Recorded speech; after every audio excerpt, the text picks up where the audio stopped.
chérie. Maman Bota Manyanga Zawapi. Maman Tamara Goede Mato souhaiter maman joyeux anniversaire. Pour souhaiter les maman Nanga joyeux anniversaire. Bota Maelamu. Bota Maelamu maman. Maman Bota Manyanga.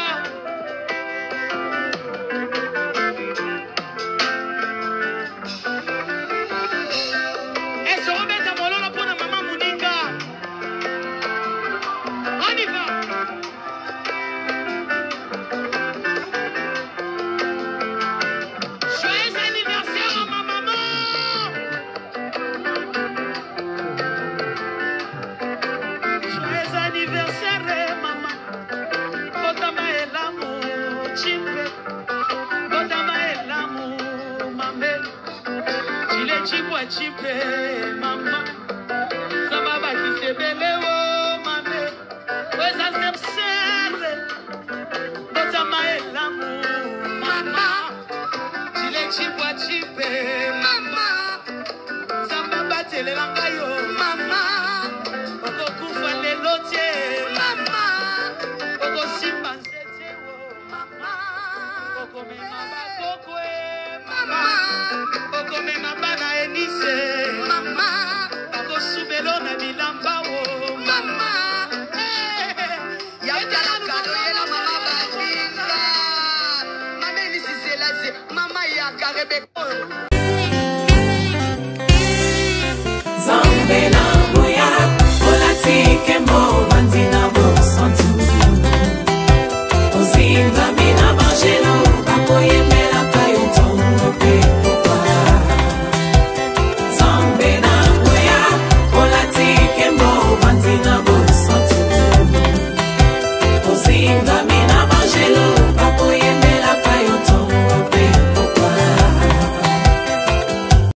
MDG TV, une chaîne Wint pour la cause de Christ. Mafuta Yasika,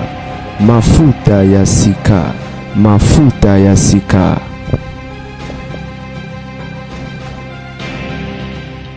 Mbote bande MDG de TV Mafuta Yasika Zelinga la grande dame avec un grand Jekanagadoya. Actualité bande ko babolingo sango ya mawape ya pasi ndeko na biso Enis Manianga utiko perdre. Mama Botaye Oboro Monezali concert Oyo, sa maman était présente. Ezaki anniversaire à maman nae, a bengisi maman na podium pour na souhaiter maman joyeux anniversaire car ndé to mona ndeko na biso Tamar asalaki tanga uti kobeta na Belgique papa na illusion bateko amataki na podium c'est la maman de Serenis elle est là. Et ndeko na biso Tamar papa matai na podium babini na papa ezaki vraiment sengo et tout mon sœur na biso Enis avec sa maman, n'est-ce pas, c'est une joie. Oh là là, paix à son âme, paix à l'âme de maman et courage na notre sœur. Et na landara interview à Enis plus ou moins 4 mois passés, 4 ou 5 mois passés, et ça 6 mois et pas ndeko na biso, elle s'appelle comment, Ingrid Kabongo, que j'aime bien. Et à l'obi à linga maman est tellement makasi que azo souhaité maman anu na penza amona bana na ye amona endinga robala. Malheureusement la maman est partie akomona bana enisité akomona libala enisité parce que accueilli pe à son âme toloba nini et yango kande toko souhaité certainement la série inconsolable parce que na yoka modèle à lobela ili kama maman na ye, donc c'est clair que en tout cas bande ko linga maman na ye makasi notre sœur. Donc na minute so azor orpheline de père et de mère parce que papa kufa déjà moi kala je crois bande ko bele to landa témoignage na ye et tant wana azako tanga nano elle est encore jeune et je crois en école secondaire papa tika bango et le lonza sali grâce ba sisi ba classe et na ba difficulté belé nzamba sali ngolo apamboli azu ya ascension na musalo azo sala koyemba et malheureusement maman ou mélité maman kufia ki Enis en plein succès. Bino boye bimboka oyo bandeko babolingo ekeye zongi ba murmure ba nungunungu ezanga te na cc nzambe kande mutu ayebi vérité nzambe ka muto ayebi vérité mamba bazolo basoki eza bongo et tout soki eza bongo te parce que actuellement sœur Eunice nzembo yaya eza ko cartonné kolukanane yaya nanga tango nyonso nzela lozabola nanane et personnellement avec une nzembo mobimba te mais quand des alors ozoleka na TikTok moi flash constant ça banzembo Eunice eza facile oyebi banzembo bato mosusu eza facile okanga ka ozoka na musika ezokota na mutu bato mosusu bazala na banzembo na lolemo mo eza pete na epti sona lo bango bongo. Par contre il y a des gens banzembo na bango eza penza difficile okanga ba maloba et ya za penza na langage mo facile na koyemba na e nzembo wana na yoki ngo mobimba te. Donc je crois si tout va bien peut-être lelo na oyokango mais nazoka onga na musika depuis ebimi na ndimite nzembo wana c'est sali ata 2 mois soki umeli ta musuba 1 mois depuis ebimi à part ba flash nde ba ça ba publicité mais apparemment c'est beti ba M c'est beti ba M parce que mikolo yo objectif est pas na ba yembe comme M soko beti M te c'est que yo lokote c'est que yo lokote alors na ba M ngo bande ko ezaka ba M ya nzambe ne mutazo beti sa ba M wana bande ko bolimbisanga nazolo bango par rapport à ndeko Eunice te wana alo baka en cas général voilà na lo bana cas général ba M ngo ezaka nzambe parce que so eza nzambe te qui saluki foi. Et vraiment, prions pour cette génération. Na mambobela roloba mais bon, tout souhaiter na sœur na biso ba condoléances. Maman na kufi maman na ki certainement na passe na motema. Bino boyebi ba murmure ezanga raté. Et je me rappelle encore José Nzita beta concert mo na Londres, mokolo José Nzita beta concert na moko mama bota ya kufa. Mama kufi na batongo, sope na ba moyi na ba poko ya beti concert. Et bato balobara pe balobi no yemde muto alekisi mère toyoka pe moma ambobele par rapport à ndeko na biso José Nzita personnellement nazala vraiment na ba dossier na ye kosakana te mais na ko robetele bordirect na yite pourquoi mais est-il que moi marambo belle et bima à l'époque où notre frère faisait son succès mikolo na moni a sekouye frère José Nzita en passant, nous avons annoncé bino azana concert en France. De France et bandeko bo constater ba musicien belé ba seku mikolo na ya mokili o ba silaka na bango succès ba seku tout justement fala na olobela liwa ya musicien moko ya mokili auti ko kufa chef d'orchestre on a kufa déjà 3 musiciens l'espace à 3 mois vous pouvez imaginer l'espace à 3 mois 3 musiciens ba kufi. Alors, na dossier na ici tout va bien quand pourquoi oyo mais atolo belana no ba musicien chrétien et malheureusement mambo belé modèle zoko kendele na ki mona ba monena ba chrétien na ngosuki gospel et différents eaux alate que Dieu nous aide na ba no beta le sola frère José Nzita ku fait la petit frère na salon de coiffure le ki na mobile wana banda ko kata suki na batongo la muki akei bato bazana kisasa ba mambo na loba na créer te akei akotika afungoli salon ndenge ezalaka asala crise na kata salon akufa alors ba rumeur etambola ko sakana te oncle moko ya biso ba oncle grande ezala ya musika ba mboka moko kaka tout ça ba yebani na ba famille mère côté mère abenga mama leki na biso ebisi grande sœur oyebi ke Dieu o jeune oyo moto na bino ya bonzambo oyo asisi famille et tant que je suis wana kale parce que frère José a sali succès kale kala penza je me rappelle wana na Zwinda que j'habitais encore chez ma tante kala penza kala et plus ou moins 17 ans passé comme ça et alors assisi famille abino azamo na quartier na biso petit na biso penza quartier to vanda juste na sima bande ko nazo beta lisolo o na yo kabino bozala boyono nga na yo ko kanga bandoki non na lo bango par rapport ya ba mambo ezo ko lobama. Et tap soki na olo bango eza na tina, ok? Eza na tina parce que constat eza ke bandeko ba rolanda ba émission na biso et na boke bité mais juste baza ko zwa kaka ko pinch ka mo babiloko oyo bazomona ke neti na bité na benga ngonini pour ezo bima neti mo ba insulte pona bango ou encore motema mabe et autres. Et puis après, du coup, on a commentaire, on se permettre de comment n'importe quoi. à chaque fois nga na lobela likambo bandeko ezalaka na tina nga na lobela yango ezaka te pona ko salir mututo na sepelaka koloba. OK, il s'agit ya liwa ndeko na biso sœur Enis toyeto souhaiter ba sincère condoléances et to profiter pe par rapport à actualité bino boyebi mokili zanga koloba te. Mais ce qui est vrai nzamba justifiera toujours.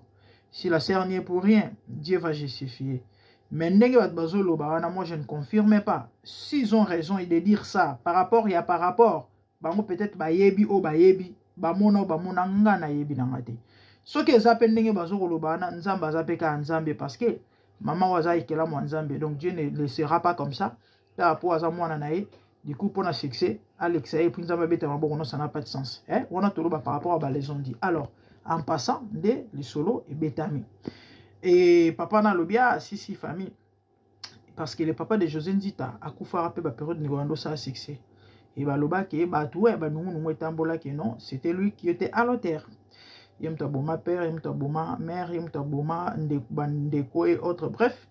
Et mukolo maman na José Nzita koufa mukolo José Nzita beta concert na Londres na salle ya Rex et musika te na bisiko nga na Vandaka na Stratford. Azana mouchoir mo wa pembe bo biso to ebeka ino eza zo pamusani motoki na mais bat baloba ino mouchoir on eza mouchoir makambu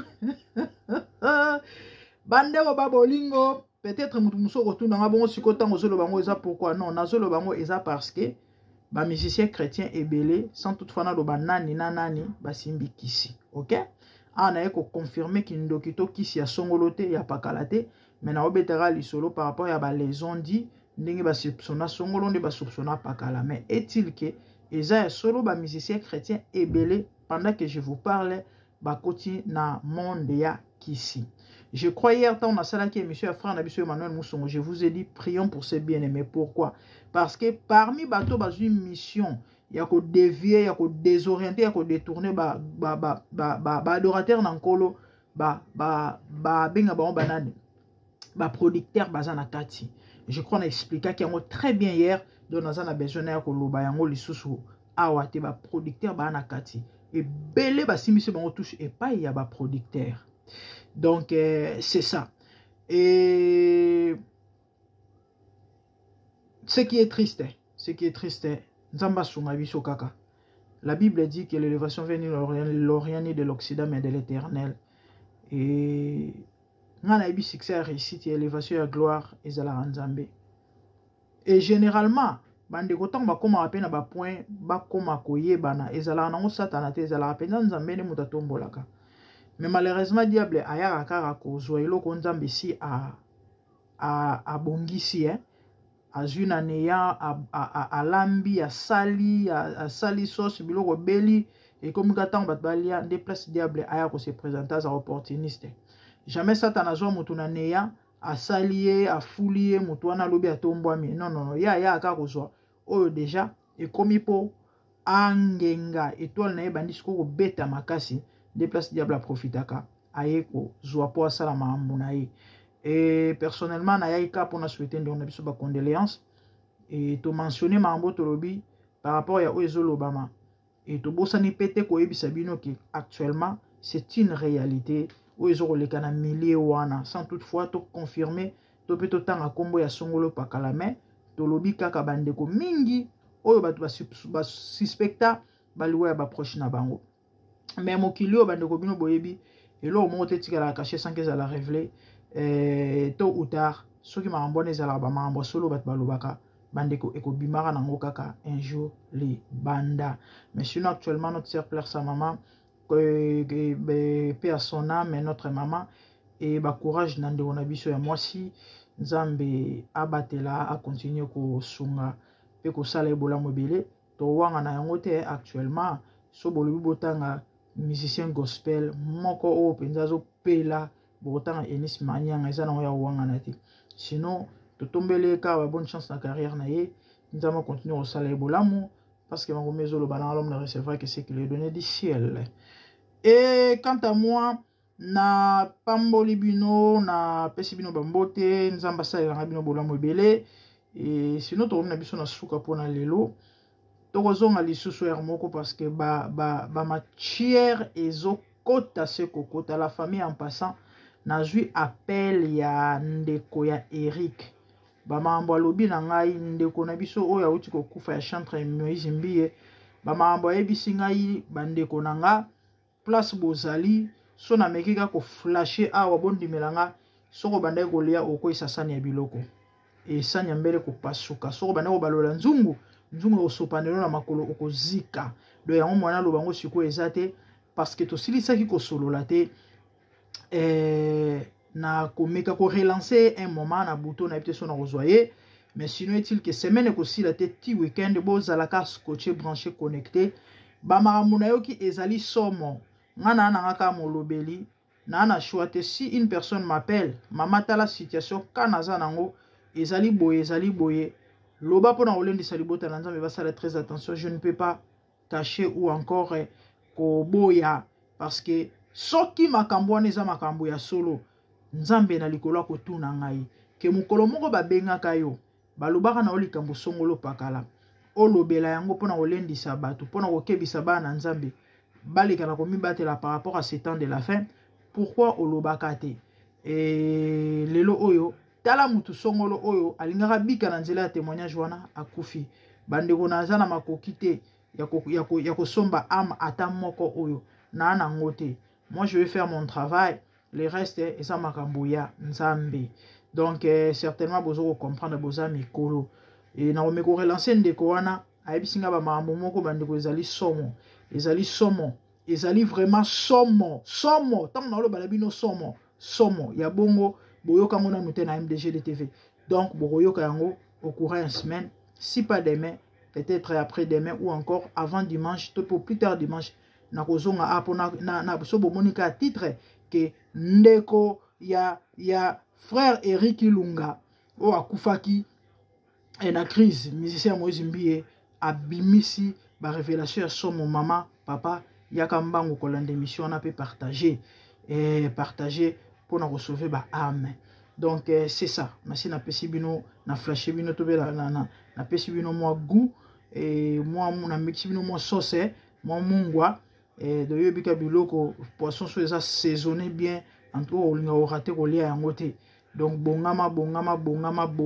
penza bongama oya koyoka mabomba mi mokilo mabomba mi na mabomba mi loba ba congolais nyonso wana ezaka pona songi te pona ko boma ko panza te mais car pona Tommy Batela parce que nous vivons l'état de la fin, la famille est dehors risquée et l'ennemi est venu au nom de l'église. Au bout de la mbutu est dehors, l'ennemi est venu au nom de l'église et mayamba mingi to omona et à manger à boire na katikuna kandinga na ebisara bino et somo bandeko somo.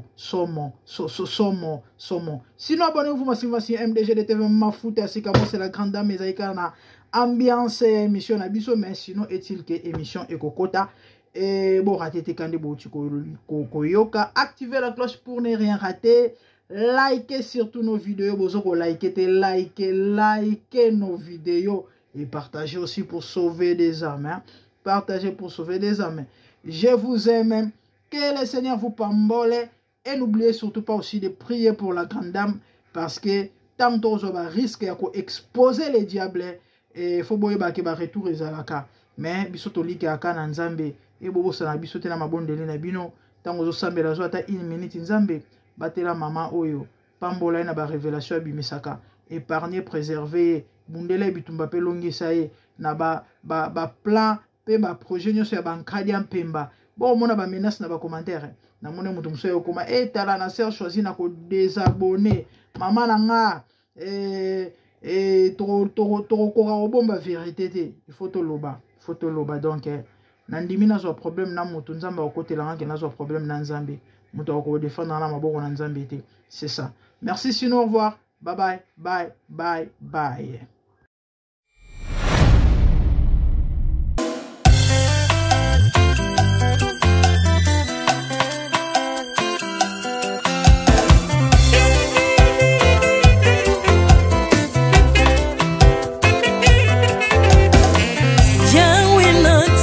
Mokili yo na monite natangi na histoire ya monde na monite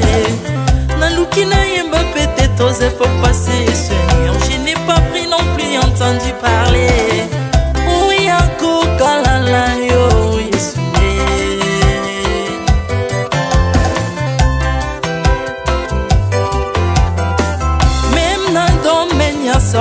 série nationale atana oyo ya international papa na yo kisangwa banzamba mokilo yo mokota kufa sekwa lokola yo Yesu nanya voyage lokola yo nanya wakoka nino ya wanzambe uni masomo ya ekusu bonanga okufose kwa poyo zali nzambe Yesu nzambe moneno kitanase olata nzoto poyo bikisanga okitanase pozwe sikananga ofuta nyongo na nzambe nanga Yesu ozali nzambe onkote ya okani na yo ozali nzambe obongwani te Yesu Yesu ozali nzambe onkote ya okani na yo ozali nzambe obongwani te Yesu Yesu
ozali nzambe na bomoi papa ozali nzambe na bomoi yawe ozali kondi oyo esimba bomoi nanga ozali nzambe oyo abikisa maladi nakokende wapi nzambe soki na yo te likolo evanzelo na yo yawe mabele enyatelo na yo ozali nzambe ozali nzambe kote lokola yo zambe na ngoya olatike mo vandina bosantu ozinga bina bangelo bakoyemela kayo tongo pe popa Artamon tu m'as rendu intouchable Artamon tu m'as rendu invincible Aliwana yo tu komine la santu Lise kwa na yo tu komine balongi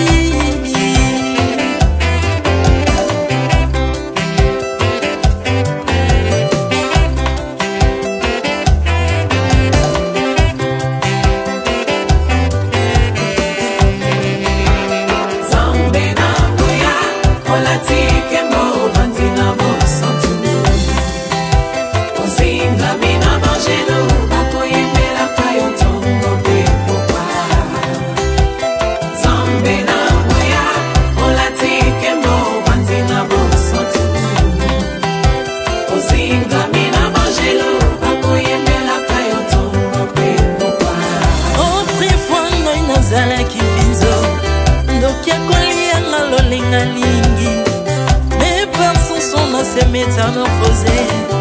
osimingo sambwe maladie na biso olingo bebi naza toxique grâce à lui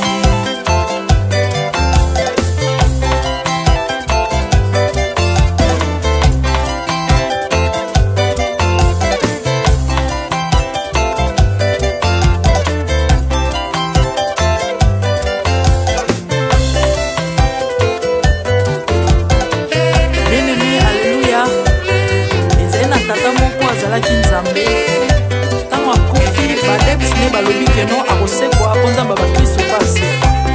alors po bafasilite lisekwa na ye bakunda ye motu libanda otanga kolamuka abimaki limbala moko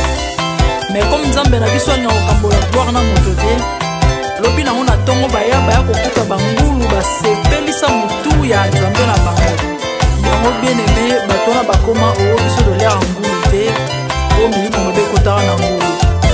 mais soki bino bolera ngulu te po milimo mabe ekota na ngulu bomelaka mai te po milimo mabe ekotaka na mai yango tokumisa nzambe po akufa asekwa avandi na loboko ya tata mpona kolinga sele mpo na nga na yo jésus